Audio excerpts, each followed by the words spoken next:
నెల్లూరు జిల్లాలో దీపావళి సందడి మొదలైంది. చీకట్లను పారతోలి వెలుగులు నింపే పండుగకు ప్రజలు సిద్ధమయ్యారు. పండుగకు ప్రత్యేక ఆకర్షణగా నిలిచే టపాసుల దుకాణాల వద్ద జనం క్యూ కట్టారు.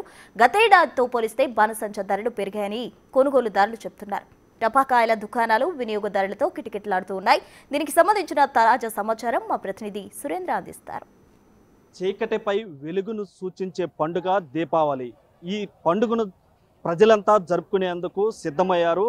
ప్రస్తుతం మనం నెల్లూరు విఆర్సి గ్రౌండ్లో ఉన్నాం. ఇక్కడ మనం ఒకసారి గమనించవచ్చు, చిన్న పెద్ద తేడా లేకుండా ఈ యొక్క దీపావళి పండుగను జరుపుకునేందుకు, టపాసులు కొనేందుకు షాపుల వద్దకు బారులు తీరుతా ఉన్నారు. ఈ యొక్క నెల్లూరులో కూడా ఈ నగరంలో కొన్ని చోట్ల మాత్రమే పర్మిషన్ ఇవ్వడంతో ఈ యొక్క 4 చోట్లకి మాత్రమే ప్రజలు అక్కడికి నేరుగా వెళ్ళి ఈ యొక్క టపాకాయలు అయితే కొనుగోలు చేస్తూ ఈ షాపుల వద్ద కూడా బిజీగా కనిపిస్తూ ఉన్నారు. మరోపక్క ఇటు అందరూ కూడా ఒక పండగ వాతావరణం నేడు జరుపుకునేందుకు సిద్ధమైనటువంటి నేపథ్యంలో ఇప్పటికే మనం చూడవచ్చు, విఆర్సి గ్రౌండ్లో ప్రత్యేకంగా ఇక్కడ షాపుల్ని ఏర్పాటు చేయడం జరిగింది కార్పొరేషన్ ఆధ్వర్యంలో. అదేవిధంగా ఇక్కడ ఏదైనా ప్రమాదం జరిగితే కూడా ఇబ్బంది లేకుండా ఉండేందుకు ఫైర్ ఇంజిన్లను కూడా ఏర్పాటు చేస్తూ ఉన్నారు. ఎప్పటికప్పుడు పోలీసులు కూడా ఇక్కడ ప్రమాదానికి సంబంధించినటువంటి సూచికలు ఏర్పాటు చేసి ప్రజలకు ఎలాంటి ఇబ్బందులు లేకుండా కూడా ఈ ఏర్పాట్లు కూడా చేయడం జరిగింది. మరోపక్క ఈ నరకాసురుడిపై శ్రీకృష్ణుడు విజయం సాధించిన సందర్భంగా